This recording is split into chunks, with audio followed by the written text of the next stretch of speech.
বন্ধুরা, তোমরা কি ভিডিওটা ভালোভাবে দেখো, তারপর আমরা কিছু ফানি কমেন্ট করব। মমতা, তুমি কিন্তু অনেকদিন কিছু মাখা করে খাও না, আজকে একটু নতুন জিনিস মাখা করে খাওয়াবে? নতুন কিছু মাখা খেতে চাইছো?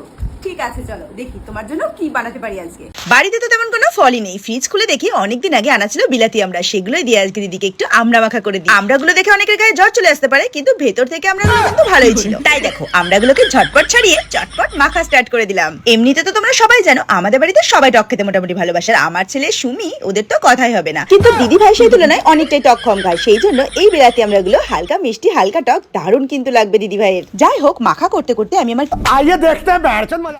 ভাই রে ভাই, এরা তো কচি মেয়ের থেকে ঢং করে কথা বলে। কাকিমা মনে হয় পোয়াতিটাই টক খেতে চায়। কি কাকিমা, আরো একটা সুমি আসবে নাকি?